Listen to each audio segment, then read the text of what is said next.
Hello everyone, welcome back to our channel Bill Knowledge. I hope that you all are well. This is our chapter 5th accounting equation. हम अपने 4 chapter complete कर चुके हैं. Previous video की link आपको description में मिल जाएगी, आप वहाँ से चेकआउट कर सकते हैं. आइए देखते हैं अकाउंटिंग इक्वेशन क्या होगी, क्या रहेगी. यहाँ से आपका प्रैक्टिकल पार्ट जो अभी तक हमने बेस सीखा है अकाउंट्स का 4 चैप्टर्स में, यहाँ से वही बेस हमें यूज़ करना है एज अ प्रैक्टिकल. यहाँ से आपके न्यूमेरिकल स्टार्ट होंगे इस चैप्टर से कि आपने जो जो अभी सीखा है उसे कैसे प्रैक्टिकल वे में इम्प्लीमेंट किया जाएगा. इस वीडियो में हम अकाउंटिंग इक्वेशन का मीनिंग और उसके क्या इम्पैक्ट कैसे पड़ते हैं वो देखेंगे. नेक्स्ट पार्ट में हम इसके न्यूमेरिकल डिस्कस करेंगे. चलिए आइए देखते हैं अकाउंटिंग इक्वेशन क्या रहती है. अकाउंटिंग इक्वेशन का दूसरा नाम बैलेंस शीट इक्वेशन भी है. अब ये बैलेंस शीट क्या रहती है? बैलेंस शीट एक स्टेटमेंट रहता है जो अकाउंट में जो अकाउंट्स प्रिपेयर किए जाते हैं ईयर के लास्ट में एक स्टेटमेंट बनाया जाता है, that is called balance sheet. वो कुछ ऐसा होता है, वो ऐसा दिखाता है कि एक साइड लाइबिलिटीज़ होती हैं बिजनेस की और दूसरी साइड असेट्स, और दोनों इक्वल होती हैं, दोनों का टोटल इक्वल होता है.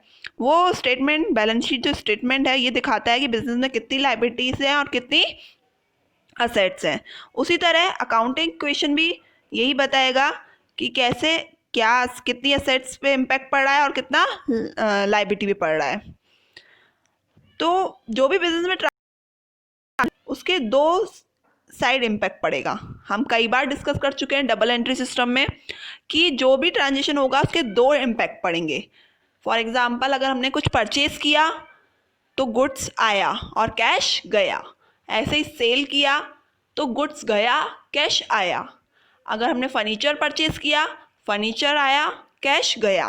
तो उसी तरह अकाउंटिंग इक्वेशन भी यही दिखाएगी कैसे इम्पैक्ट पड़ रहा है दो तरीके से, और दोनों साइड बराबर पड़ेगा. आपकी अकाउंटिंग इक्वेशन क्या रहती है? Assets is equal to liability plus capital. ये इक्वेशन ऐसे बनी है कि माना जाता है कि जितनी असेट्स होंगी, जितनी बिजनेस में असेट्स होगी उतनी ही लायबिलिटी और कैपिटल होंगी. इक्वल, दोनों बराबर होंगी. असेट्स जितनी हैं वो बराबर रहेगी लायबिलिटी और कैपिटल के, लायबिलिटी और कैपिटल के. और हम कई बार डिस्कस कर चुके हैं असेट्स और लायबिलिटी और कैपिटल क्या रहती हैं. आगे भी हम अभी थोड़ा डिस्कस करेंगे और इनका इम्पैक्ट अकाउंटिंग इक्वेशन पे क्या पड़ता है. इस साइड लायबिलिटी की साइड आप देख सकते हैं कैपिटल लिखी हुई है. कैपिटल को भी हम एज अ लायबिलिटी मानते हैं. बिजनेस में कैपिटल को भी लायबिलिटी माना जाता है, बस उसे इंटरनल लायबिलिटी माना जाता है, और बाकी सारी जो बाहर से हमने लेके रखा है लोन, उसे कहते हैं लोन वगैरह, तो उससे कहते हैं आउटसाइड लायबिलिटी. बिजनेस के लिए ये कह सकते हैं कि कैपिटल भी एक लायबिलिटी है जो ओनर ने लगाई है. बिजनेस की रिस्पॉन्सिबिलिटी है कि उसे पे करके, अर्न करके देना है, और ये इंटरनल लायबिलिटी है. आइए थोड़ा डिटेल में डिस्कस करते हैं. असेट्स क्या रहती हैं? कई बार डिस्कस कर चुके हैं, थोड़ा इसमें भी डिस्कस कर लेते हैं, थोड़ा इस वीडियो में भी, और इसका इम्पैक्ट क्या पड़ता है अकाउंटिंग इक्वेशन पे वो भी देखते हैं. असेट्स ऐसे रिसोर्स रहते हैं जो बिजनेस को चलाने में हेल्प करते हैं, बिजनेस के ऑपरेशन में हेल्प करते हैं, बिजनेस को अर्न करने में, that is called assets. Assets दो तरीके की रहती हैं, fix assets and current assets. उसमें भी कई तरीके की हैं. लैंड हो गई, बिल्डिंग हो गई, फर्नीचर हो गया, plant, vehicle, debtors, bills receivable, bank balance, cash, stock, ये क्या है? आपके असेट्स हैं. अब इसका इम्पैक्ट क्या पड़ेगा? इसका इम्पैक्ट ये पड़ेगा अकाउंटिंग इक्वेशन पे कि अगर कोई बिजनेस में असेट्स आती है तो वो असेट साइड में ऐड होंगी, असेट साइड में ऐड होंगी. अगर कोई असेट्स जाती है तो वो माइनस होगी.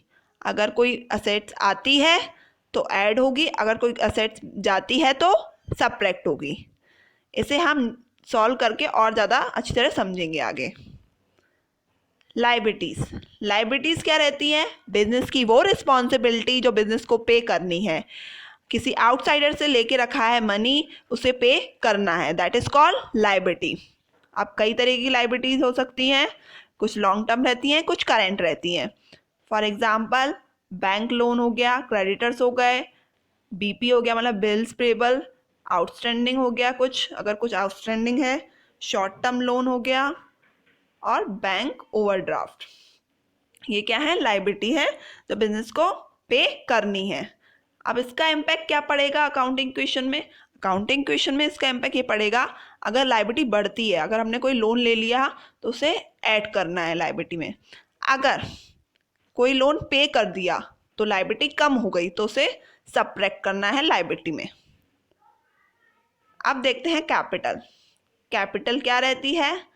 कैपिटल वो रहती है जो ओनर ने मनी लगाई है बिजनेस में, दैट इज कॉल्ड कैपिटल, या तो कैश के फॉर्म में या असेट्स के फॉर्म में, दैट इज कॉल्ड कैपिटल।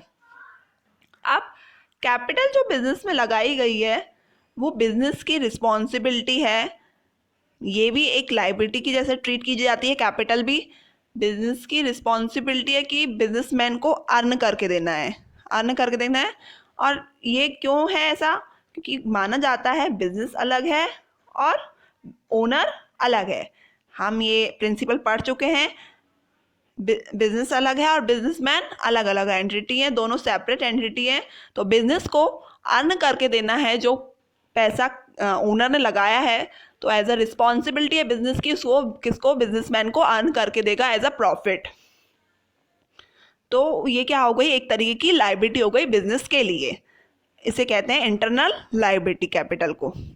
अब इसका इम्पैक्ट क्या पड़ेगा?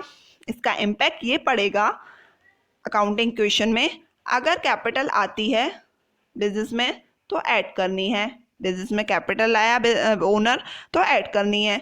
अगर कोई प्रॉफिट होता है तो उसे भी ऐड करना है। बिजनेस में अगर प्रॉफिट आता है, कोई भी तरीके का प्रॉफिट आता है, इंक्रीज होता है, तो उसे भी ऐड करना है।